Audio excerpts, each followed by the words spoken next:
اٹھارہ ذیقعدہ سن 1446 ہجری بقرعید آنے والی ہے، اور پاکستان میں 7 جون کو بقرعید کی توقع ہے، سعودی عرب میں 6 جون کو توقع ہے۔ تو آج کا جو سیشن ہمارا ہے ٹوٹلی قربانی کے مسائل سے متعلق ہے، وہ مسائل جو عام طور پہ لوگ قربانی سے متعلق پوچھتے ہیں، اور چونکہ مسائل بہت زیادہ ہیں اس لیے 2 سیشن میں یہ کمپلیٹلی مسائل جو کمپلیٹ مسائل ہیں وہ ریکارڈ کرواؤں گا۔ تو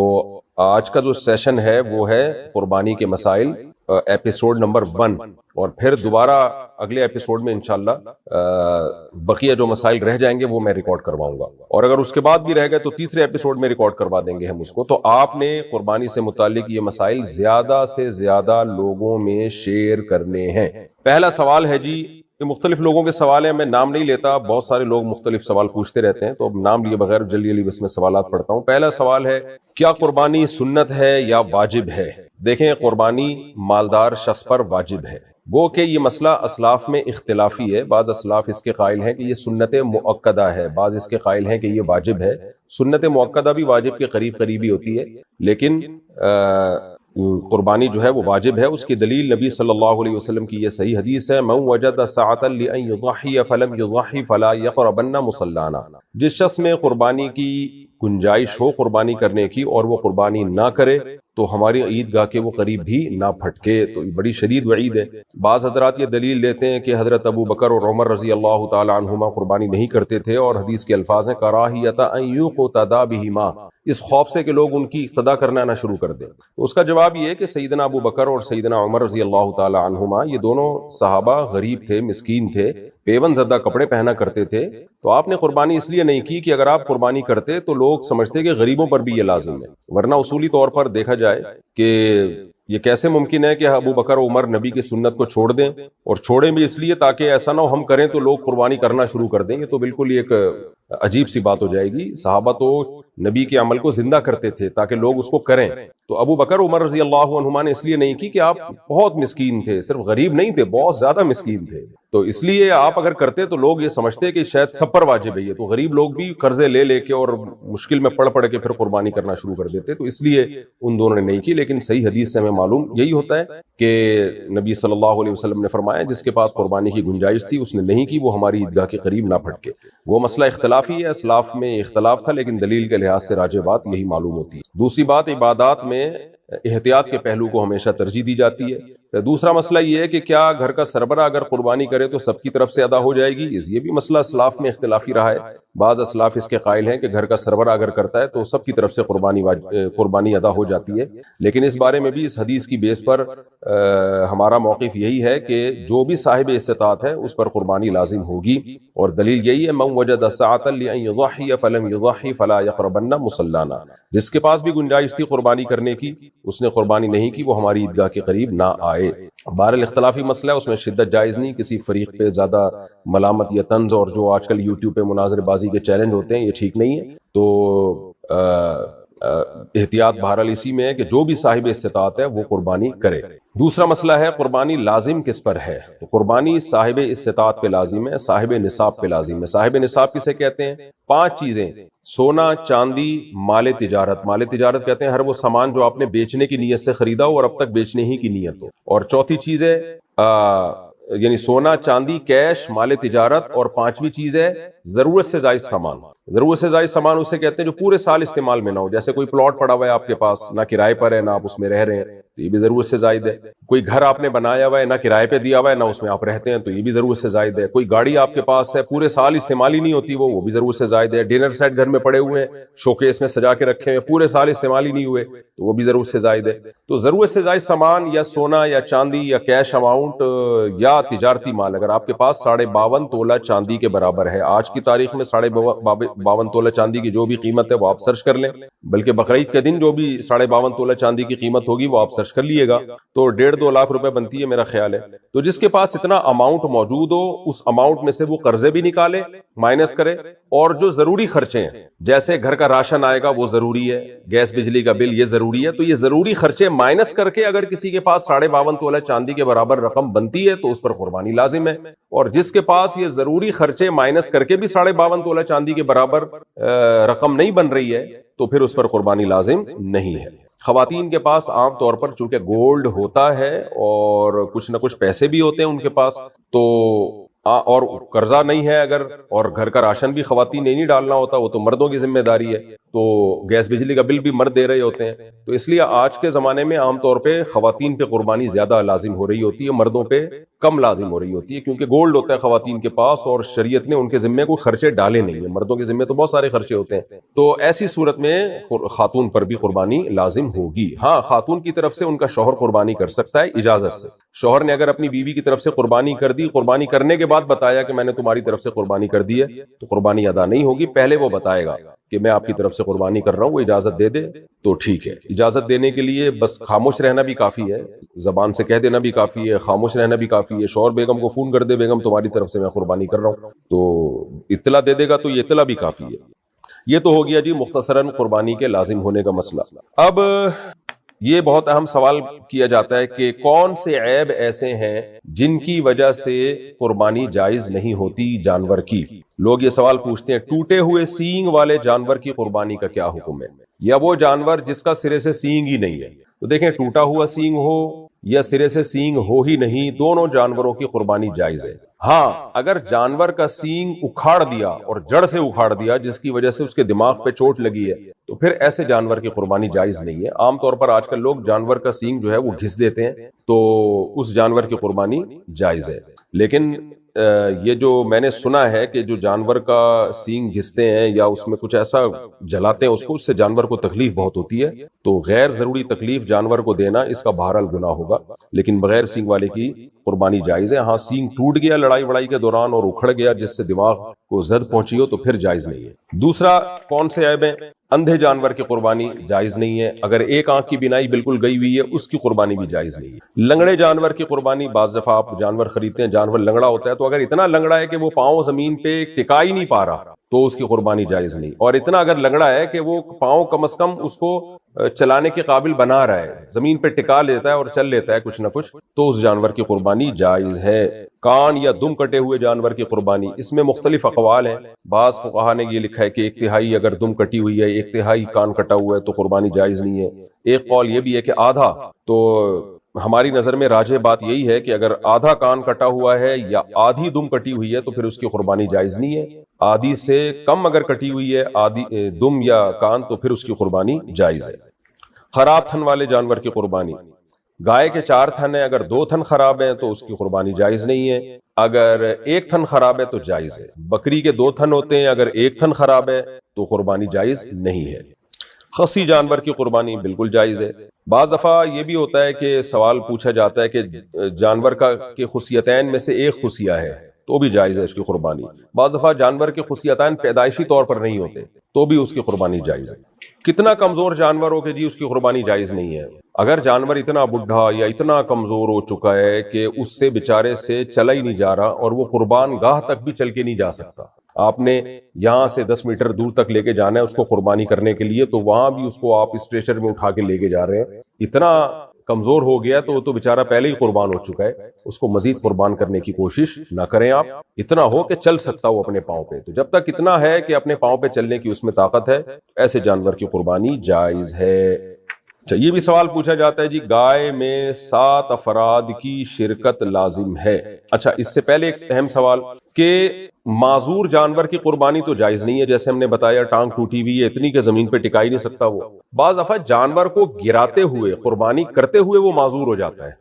تو خوب سمجھ لیں اگر قربانی کے لیے جانور کو گراتے ہوئے اس میں کوئی عیب پیدا ہو گیا تو اس عیب سے کچھ نہیں ہوتا, ایسے جانور کی قربانی جائز ہے. بعض دفعہ اتنے موٹے تازے بیل ہوتے ہیں کہ آپ جب ان کو گرا رہے ہوتے ہو تو 2-4 بندے وہ پہلے گرا چکا ہوتا ہے, اور پھر اس کو گراتے ہوئے اس بیل کی ٹانگ ٹوٹ گئی یا آنکھوں کی بینائی چلی گئی, تو چونکہ وہ قربانی کے دوران ہی کا ایک پروسیس ہے, قربانی کے دوران کا ہی ایک عمل ہے, تو اس سے کوئی فرق نہیں پڑتا, ایسے جانور کی قربانی بھی جائز ہے. اسی سے ایک مسئلہ یہ بھی ہے کہ بعض جانور بڑے وحشی ہوتے ہیں، آپ کے قابو میں وہ آتے ہی نہیں ہیں، تو ایسے جانور کو پہلے فائر کرنا پڑتا ہے، گولی مارنی پڑتی ہے، اس کے بعد جا کے وہ قابو میں آتے ہیں۔ تو شرعاً یہ بھی جائز ہے کہ اگر کوئی ہٹا کٹا موٹا بیل بھینسا قابو میں ہی نہیں آ رہا آپ کے، تو آپ نے اگر اس کو فائر کیا، گولی ماری اور گولی سے وہ مرا نہیں، تو آپ نے فوراً جا کے مرنے سے پہلے اس کو ذبح کر دیا تیز دھار والی چھری سے، تو بھی اس کی قربانی جائز ہے۔ البتہ آپ نے اس کے گولی ماری اور گولی سے وہ مر گیا، آپ کے ذبح کرنے سے پہلے وہ مر گیا، تو پھر اب اس کی یعنی وہ قربانی آپ کی نہیں ہوئی ہے، اور وہ گوشت بھی آپ کے لیے حلال نہیں ہے، وہ مردار کے حکم میں ہے، کیونکہ قرآن مجید نے الموقوذہ، وہ جانور جس کو پتھر سے مارا جائے، اس جانور کو حرام شمار کیا۔ تو گولی بھی پتھر ہی کی طرح ہوتی ہے، فرق صرف یہ ہے کہ ایک پتھر وہ ہوتا ہے جو آپ ہاتھ سے پھینکتے ہو، ایک پتھر وہ ہوتا ہے جس کے لیے آپ ایک مشین استعمال کرتے ہیں تاکہ اس کی اسپیڈ بڑھ جائے۔ البتہ گولی اگر دھار والی ہے، یعنی آگے اس کے تیز باریک نوک ہے، جیسے تیر میں ہوتی ہے نوک، تو پھر دھار والی کوئی بھی چیز سے جب آپ جانور کا شکار کریں گے تو پھر شریعت نے ہمیں یہ آسانی دی ہے کہ اگر آپ نے وہ شکار بسم اللہ اللہ اکبر پڑھ کے آپ نے گولی چلائی، جس گولی کی آگے تیز نوک ہو، صرف نوک کافی نہیں ہے، گول نوکیں ہوتی ہیں بندوقوں کی، وہ اس سے کوئی فرق نہیں پڑتا، تیز دھار والی نوک ہو، یا تیر آپ نے مارا جانور پر اور وہ جانور گر گیا، آپ کے پہنچنے سے پہلے وہ مر گیا، تو بھی حلال ہے وہ۔ لیکن یہ جب دھار ہو آگے گولی کی یا تیر کی، تو پھر اگر آپ کے پہنچنے سے پہلے جانور ہلاک ہو گیا تو حلال ہے وہ۔ ہاں، آپ پہنچے اور اس وقت زندہ تھا تو پھر آپ پر لازم ہے کہ اس کو ذبح کر دیں۔ اب آپ نے جانور پہ تیر چلایا یا دھار والی گولی جس کے آگے تیز نوک ہوتی ہے، بسم اللہ اللہ اکبر پڑھ کے آپ نے اس بھینسے پہ فائر کیا، آپ قریب گئے تو اس میں جان تھی، لیکن آپ نے کہا چونکہ میں نے تیز دھار والی گولی سے یا تیر سے میں نے اس کو مارا ہے تو جان تو ہے اس میں، لیکن اب میں ذبح نہیں کرتا، تو اب وہ حرام ہو گیا، کیونکہ آپ پر لازم تھا کہ آپ فوراً اس جانور کو ذبح کر لیتے۔ تو خلاصہ کیا نکلا کہ عام گولی جو ہوتی ہے کلاشن کوف کی یا پسٹل کی، اس میں دھار نہیں ہوتی، اس سے اگر اپنے جانور کو شکار کیا قابو میں لانے کے لیے تو ذبح کرنا بہرحال ضروری ہے، مرنے سے پہلے اس کو ذبح کرنا پڑے گا۔ اور اگر دھار والی گولی جس کی آگے تیز باریک نوک ہوتی ہے یا تیر مارا آپ نے، تو اس میں اگر آپ جانور کے قریب پہنچ گئے، آپ نے غفلت نہیں کی، جیسے ہی جانور گرا آپ پہنچے اور موت سے پہلے ذبح کر دیا تو بہرحال حلال ہے، لیکن آپ کے ذبح کرنے سے پہلے وہ مر گیا تو بھی حلال ہے۔ لیکن اگر آپ نے غفلت کی، آپ نہیں گئے وہاں پہ اور اسے تڑپ کے مرنے دے دیا اپنی موت، پھر وہ حلال نہیں ہے۔ اور ایسا کر لینا چاہیے، آج کل بعض بیل اتنے تگڑے ہوتے ہیں، پورے محلے کو انہوں نے عذاب میں ڈالا ہوا ہوتا ہے، خود ذبح ہونے سے پہلے وہ 2-4 بندوں کو ذبح کر چکے ہوتے ہیں، تو ایسے موقع پہ شریعت کی گنجائش سے فائدہ اٹھانا چاہیے، بجائے اس کہ لوگوں کی جانوں کو رسک میں ڈالا جائے، تو کسی فائر وغیرہ سے ایسے خطرناک قسم کے جانوروں کو شوٹ کر دینا تاکہ وہ قابو میں آ جائیں، کچھ تھوڑا سا خون نکل جائے تاکہ وہ زمین پہ گر جائیں، تو اس میں کوئی حرج ہے نہیں، کر لینا چاہیے ایسا اگر مجبوری ہو۔ اچھا، ایک اہم سوال یہ بھی پوچھا جاتا ہے جی کہ کن جانوروں کی قربانی جائز ہے؟ کیا بھینسے کی قربانی بھی جائز ہے؟ اس کی کیا دلیل ہے؟ تیرا یاک ایک چترال میں جنگلی بھینسا، یہ بھینسا کہلاتا ہے، جنگلی کا تو میں نہیں کہہ سکتا، جنگلی بھی ہوتے ہیں وہ گھریلو بھی ہوتے ہیں، تو کیا اس کی قربانی بھی جائز ہے؟ تو خوب سمجھ لیں، ہمیں 4 جانوروں کی قربانی کا حکم دیا گیا ہے۔ بیل جس میں گائے بھی آتی ہے یعنی نر مادہ، دمبا بھیڑ یہ بھی اسی میں آتے ہیں، بکرا بکری اور اونٹ۔ تو بھیڑ میں بھیڑ دمبا یہ سب چیزیں اس میں آتی ہیں، چکی والا ہو چاہے چکی والا نہ ہو۔ بھینس کا حدیث میں تذکرہ نہیں ملتا، اس لیے آج کل بعض علماء نے یہ کہنا شروع کیا کہ بھینس کی قربانی جائز نہیں ہے، لیکن ماضی میں ہمیں اس کے جائز ہونے پر اجماع ملتا ہے۔ اب وہ اجماع یعنی کیوں امت کا اجماع ہوا تھا کہ بھینس کی قربانی جائز ہے؟ اس کی وجہ یہ ہے کہ یہ جو 4 جانور جن کی قربانی کا شریعت نے ہمیں حکم دیا ہے، ان میں قدر مشترک کیا چیز ہے، کامن چیز کیا ہے؟ ایک تو یہ کہ یہ چوپائے ہیں، نمبر 2 یہ پالتو ہوتے ہیں، گھریلو ہوتے ہیں، تو اس لیے حضرات فقہائے کرام کا اس پر ماضی میں اجماع ہو چکا ہے کہ بھینس بھی گائے کے حکم میں ہے، میڈیکلی نہیں ہے، شرعی لحاظ سے گائے کے حکم میں ہے وہ۔ تو بھینس کو گائے پر قیاس نہیں کیا گیا ہے، بلکہ بھینس کو قربانی کے معاملے میں لاحق کیا گیا ہے گائے کے ساتھ، یعنی گائے کی جنس میں شامل کیا گیا ہے، کیونکہ وہ بھی چوپایا ہے، بیسک منافع اس کے بھی وہی ہیں جو گائے کے ہوتے ہیں، بنیادی منافع، اور ہے بھی پالتو، یعنی جنگلی نہیں ہوتی ہے، گھریلو ہوتی ہے، اسی وجہ سے جنگلی بھینسے کی قربانی جائز نہیں ہے۔ اور اسی سے یاک کا حکم بھی آپ کے سامنے آ گیا، یاک جو ہے اگر پالتو ہے، گھریلو ہے، تو اس کی قربانی جائز ہے، اگر وہ گھریلو پالتو نہیں ہے بلکہ وہ جنگلی ہے، وحشی ہے، تو پھر اس کی قربانی جائز نہیں ہے۔ تو خلاصہ یہ نکلا کہ بھینس کی قربانی اس کے جائز ہونے پر بھی اجماع رہا ہے، تو بھینسا بھی آپ قربان کر سکتے ہیں، بھینس بھی کر سکتے ہیں، اور یاک بھی کر سکتے ہیں اگر وہ پالتو ہے، اور بکرا بکری وغیرہ تو سب کو معلوم ہی ہے، تو ان جانوروں کی قربانی بھی جائز ہے۔ البتہ ہرن کی قربانی، شتر مرغ کی قربانی یہ جائز نہیں ہے، کیونکہ یہ جنگلی جانور ہیں، اور شتر مرغ تو چوپایوں میں اس کا شمار ہوتا بھی نہیں ہے۔ اسی طرح یہ جو مارخور ہے اس کی بھی قربانی جائز نہیں، کیونکہ یہ بکروں کی اقسام میں آتا ہے، لیکن یہ گھریلو نہیں ہوتے، یہ بلکہ یہ وحشی اور جنگلی جانور ہوتے ہیں، تو اس لیے مارخور کی قربانی بھی جائز نہیں ہے۔ جانور کی عمر کتنی ہو، یہ بھی سوال پوچھا جاتا ہے، کیا 2 دانت کا ہونا ضروری ہے؟ بالکل ضروری نہیں ہے۔ گائے اور بیل میں 2 سال کا ہونا ضروری ہے، یعنی آپ بقرعید کے پہلے دن اگر کوئی گائے یا بیل ذبح کر رہے ہیں تو یہ ضروری ہے کہ وہ پچھلی سے پچھلی بقرعید میں اس وقت سے پہلے پیدا ہو چکا ہو جس وقت آپ قربانی کر رہے ہیں، یعنی اسلامی لحاظ سے 2 سال کا ہونا ضروری ہے، انگریزی لحاظ سے نہیں۔ یعنی آپ نے پچھلے سے پچھلے سال بقرعید کے پہلے دن دوپہر کے وقت آپ کی گائے نے ایک بچہ دیا،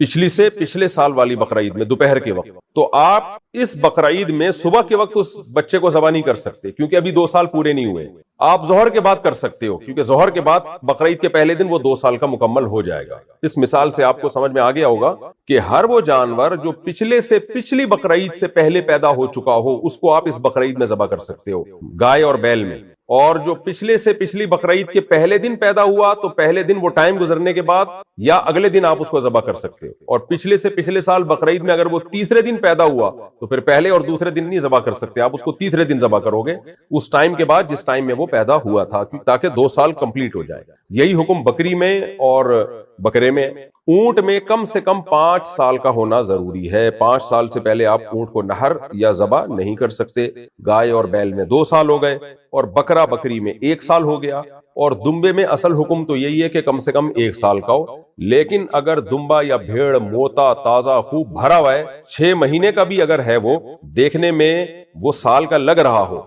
سال کا لگنے کا مطلب یہ کہ اس 6 مہینے کے دمبے کو اگر آپ سال والے دمبوں میں چھوڑتے ہو تو فرق کرنا بہت مشکل ہو جاتا ہے کہ یہ سال کا ہے یا نہیں ہے، تو ایسے دمبے کی قربانی بھی جائز ہے، لیکن 6 مہینے سے بھی اگر وہ کم کا ہے پھر جائز نہیں ہے اس کی قربانی، یا 6 مہینے کا ہے لیکن وہ دبلا پتلا بہت ہے اور دیکھنے میں لگ نہیں رہا سال کا تو بھی جائز نہیں۔ تو یہ تو ہو گیا جی جانور کی عمر۔ باقی 2 سال جو ہے 2 دانت لوگوں نے ایک اپنے لیے ایک معیار متعین کیا ہوا ہے، کیونکہ ہمیں پتہ نہیں ہوتا کہ جو جانور بیچ رہا ہے وہ سچ کہہ رہا ہے یا جھوٹ کہہ رہا ہے، تو جانور کے دانت جب 2 دانت ہو جاتے ہیں نا، جانور دندیا کہتے ہیں میرے خیال ہے اس کو، کہ 2 دانت کا جب جانور ہو گیا تو پھر یقین ہوتا ہے کہ یہ 2 سال سے اوپر کا ہی ہے، کیونکہ 2 سال کے بعد ہی جانور 2 دانت نکالتا ہے۔ لیکن یہ بہرحال ضروری نہیں ہے، اگر جانور کھیرا ہے 2 سال گائے میں، اور اونٹ میں 5 سال، اور بکرا بکری میں 1 سال وہ مکمل کر چکا ہے، اور جو بیچ رہا ہے آپ کو جانور، آپ کو اس کی دیانتداری پہ یقین ہے، یہ غالب گمان ہے، وہ کہتا ہے بھائی قسم اٹھا کے کہہ دیتا ہے یار یہ میں اللہ کی قسم اٹھا کے کہتا ہوں کہ یہ 2 سال کا ہو چکا ہے، اور آپ کو اس کی بات پہ یقین آ جاتا ہے تو بھی آپ قربانی کر سکتے ہیں، لیکن اگر آپ کو اس کی بات پہ یقین نہیں آتا تو پھر آپ قربانی نہیں کر سکتے۔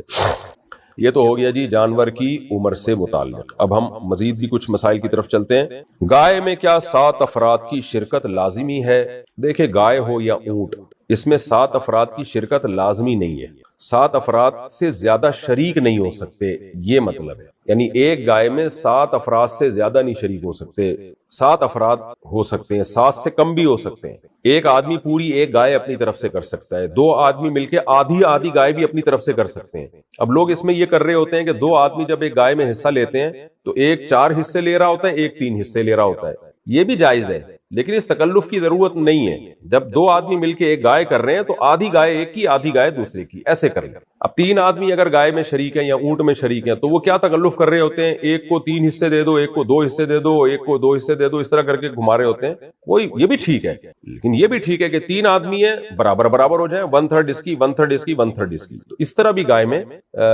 شرکت ہو سکتی ہے۔ تو 7 کا مطلب ہے کہ 7 سے زیادہ نہیں شریک ہو سکتے، 7 سے کم شریک ہو سکتے ہیں، گائے میں بھی اور اونٹ میں بھی۔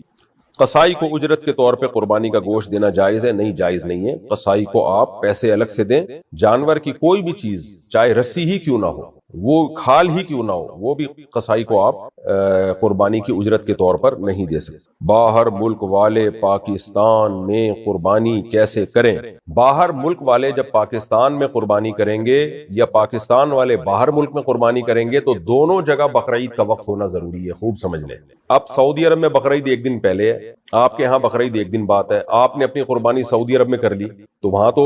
یہاں تو بھی بقرعید شروع ہی نہیں ہوئی، یا ان لوگوں نے قربانی یہاں کر لی ایک دن پہلے تو یہاں بھی بقرعید شروع نہیں ہوئی ہے۔ تو اس لیے عام طور پر جب دوسرے ملک میں قربانی کی جاتی ہے تو دوسرے دن کی جاتی ہے تاکہ وہاں بھی بقرعید کا دن ہو اور یہاں بھی بقرعید کا دن ہو۔ قربانی فرض ہونے کے باوجود کسی نے نہ کی ہو تو اب کیا حکم ہے؟ دیکھیں، اگر قربانی کسی سے رہ گئی، اس پہ لازم تھی، پھر بھی اس نے قربانی نہیں کی تو اب شریعت میں حکم یہ ہے کہ وہ قربانی نہیں کر سکتا، اب وہ جانور کی قیمت صدقہ کرے گا۔ یعنی ایک درمیانے درجے کے جانور، بکرا یا دمبا وغیرہ، تو اس کے ایک درمیانے درجے کے جانور کی قیمت غریب پہ صدقہ کر دے۔ اب وہ جانور کو ذبح کر کے یہ قضا نہیں کر سکتا، صدقہ کرنی پڑے گی قیمت اس کو۔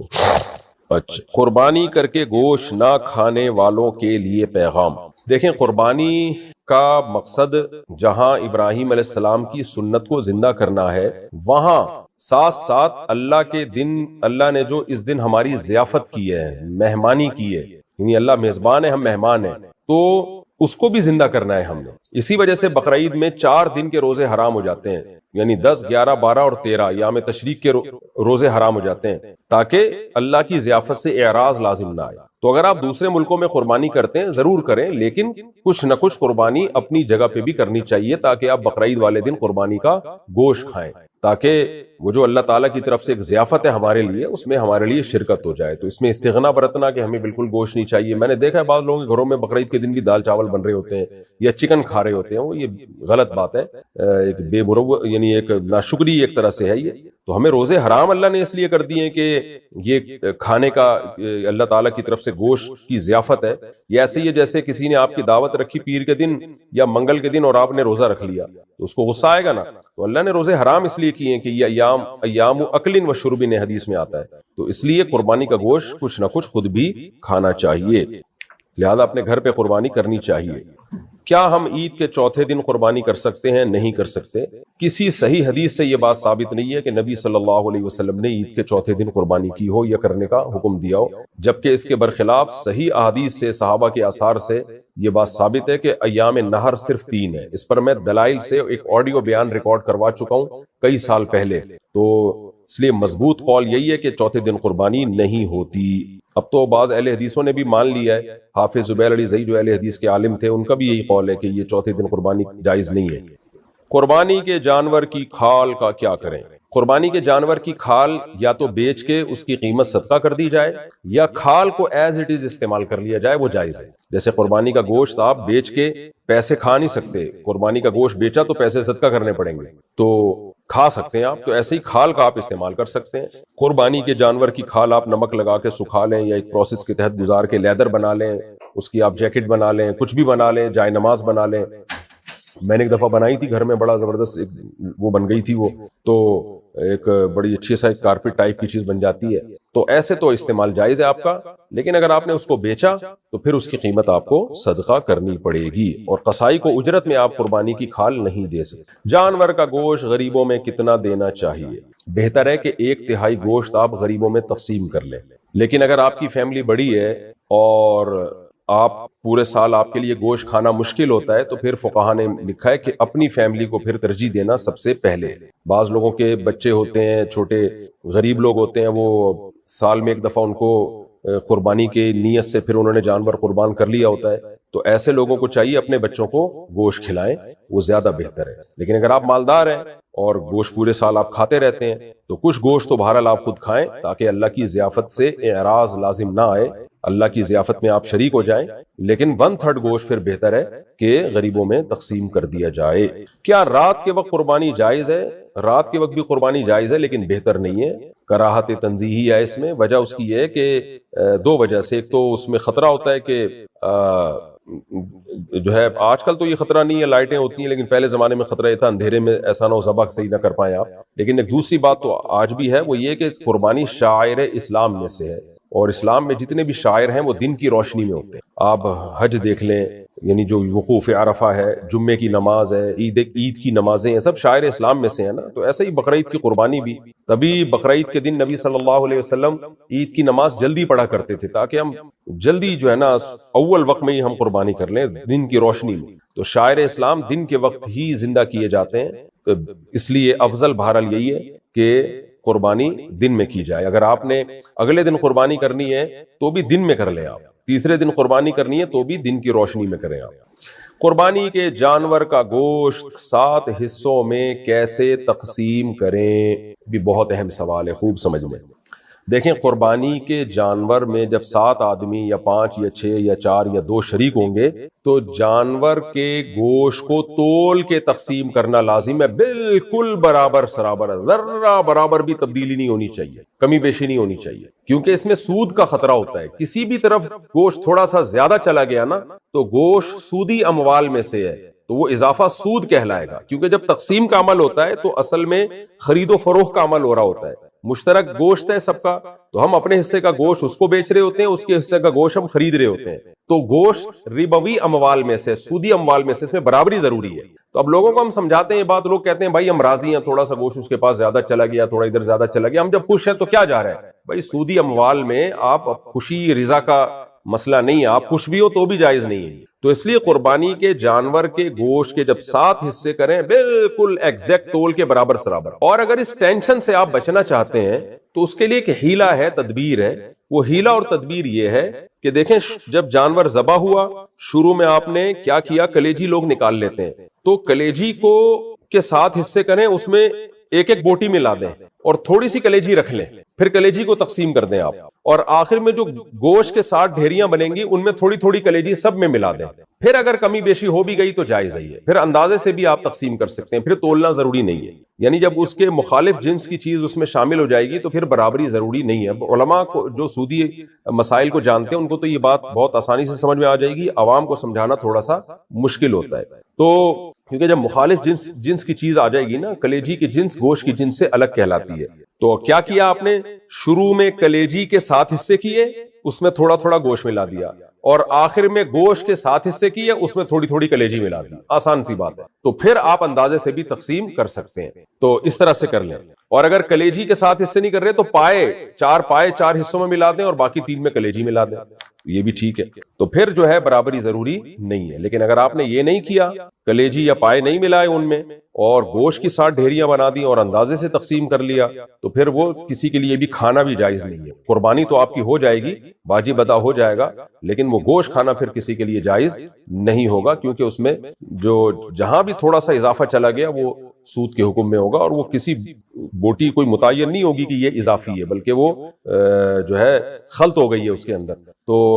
یہ مسئلہ عوام یعنی علماء کو تو آسانی سے سمجھ میں آ جاتا ہے، عوام کے لیے اس کو سمجھانا تھوڑا مشکل ہے. تو آپ صرف اتنا کر لیں جیسے میں نے بتایا کہ جب اونٹ یا گائے کے 7 حصے آپ کریں گے تو ہر حصے میں تھوڑی تھوڑی کلیجی ملا دیں، تاکہ یہ اس مشکل سے ہی آپ بن جائیں. پھر چاہے تول کے تقسیم کریں چاہے اندازے تقسیم کریں، وہ آپ کا مسئلہ ہے. یہاں لوگ ایک سوال یہ پوچھتے ہیں، بھئی ہمارے تو سارے گھر میں ہی افراد ہیں، 7 کے 7 شریک گھر میں ہی ہیں، ایک حصہ ابا کا ہے، ایک امی کا، ایک شوہر کا، ایک بیگم کا، ایک بڑے بیٹے کا، ایک منجلے بیٹے کا، ایک منجلی منی آپی کا، آج کل نام بھی ایسے ہوتے ہیں نا، بڑی آپی چھوٹی آپی، تو 7 ایک ہی ہیں، ایک ہی گھر میں شریک ہیں. تو پھر تقسیم کی ضرورت ہی نہیں ہے. جب 7 ایک ہی گھر میں، ایک ہی فریزر میں پورا گوشت دھڑام سے چلا جائے گا تو سب نکال کے کھاتے رہیں گے. تو یہ وہاں ہے، یہ وہاں آپ کو مسئلہ ہوگا جہاں ڈیوائیڈ کرنا پڑے. اب ایک حصہ بھی اگر آپ کو تقسیم کرنا پڑ رہا ہے، یعنی 6 افراد اس گھر کے، ایک پڑوسیوں کا حصہ ہے، تو پھر وہی 7 ڈھیریاں پوری بنانی پڑیں گی آپ کو، تاکہ اس ایک پڑوسی کا حصہ آپ نکال سکیں.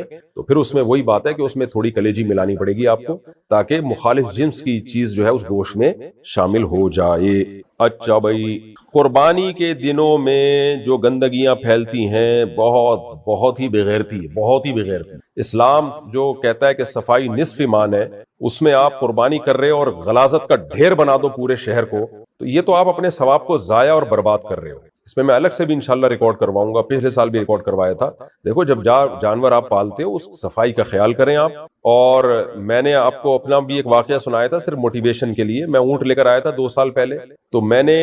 جو جمعدار تھے ان کے ذمے لگایا کہ آدھے گھنٹے بعد نہ مجھے ایک خون کا دھبا اور ایک بوٹی اور ایک گوبر کا نشان نظر نہیں آنا چاہیے۔ تھوڑے سے آپ اضافی پیسے دیں جمعدار کو، ایک دم نیٹ کلین چمکا دے گا۔ جب آپ اتنے لاکھ کا جانور خرید سکتے ہو تو چند ہزار یا چند سو روپے آپ صفائی میں نہیں لگا سکتے؟ تو خود بھی کریں، خود نہیں ہوتا کسی جمعدار سے کہیں، لیکن پتہ ہی نہ چلے کہ یہاں کوئی جانور ذبح ہوا ہے۔ دیکھیں نبی صلی اللہ علیہ وسلم نے فرمایا ایمان کے 70 سے زیادہ شعبے ہیں، سب سے کم درجے کا شعبہ یہ ہے کہ آپ راستے سے تکلیف دہ چیز کو ہٹائیں۔ یعنی اگر کوئی راستے سے تکلیف دہ چیز نہیں ہٹاتا تو وہ ایمان کے آخری حصے پہ بھی نہیں ہے۔ تو یہ تو جب ہے جب آپ تکلیف دہ چیز دیکھ رہے ہیں، ہٹا نہیں رہے، اور اگر کوئی تکلیف دہ چیز راستے میں پھینک رہا ہے تو وہ تو ایمان کا حصے میں ہے ہی نہیں۔ وہ تو آپ قربانی کا جانور لاتے اور غلاظتیں وہیں پھینک رہے ہو، وہیں اس کا خون سڑ رہا ہے، بدبو آ رہی ہے، لوگوں کو گزرنے میں تکلیف ہو رہی ہے، تو یہ کیسی قربانی ہے بھائی جو آپ ایمان کے آخری حصے پر کو چھوڑ دیا آپ نے اور بڑے والے حصے کو آپ نے پکڑ لیا۔ تو اس لیے قربانی کر کے اپنا ثواب ضائع نہ کریں، اس کی آلائشوں کو، اس کی گندگیوں کو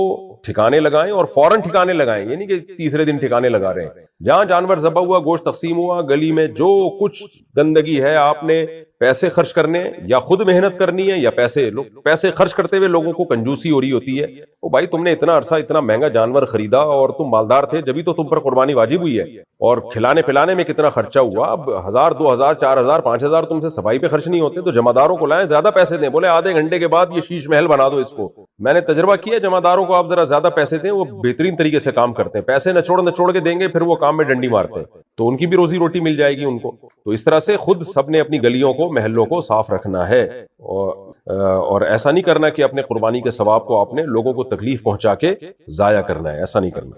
حرام آمدن والے کو گائے کے حصے میں شامل کرنا، جس کے بارے میں پہلے سے پتا ہو کہ اس کی ٹوٹل آمدن حرام ہے۔ ٹوٹلی اس لیے کہہ رہا ہوں کہ بعض لوگ مکس کما رہے ہوتے ہیں، حلال بھی حرام بھی، تو اس میں تو دیکھا جائے گا اگر زیادہ حلال ہے تو پھر حلال ہی ہم یہی سمجھیں گے ہمیں حلال سے دے رہا ہے، زیادہ حرام ہے تو ہم یہ سمجھیں گے ہمیں حرام سے دے رہا ہے۔ تو لیکن اگر پتہ نہیں ہے تو پھر جائز سمجھا جائے گا، کیونکہ ہمیں بدگمانی کی اجازت نہیں ہے۔ لیکن اگر آپ کو پتہ چل گیا بھائی اس آدمی کی جو سورس آف انکم ہے وہ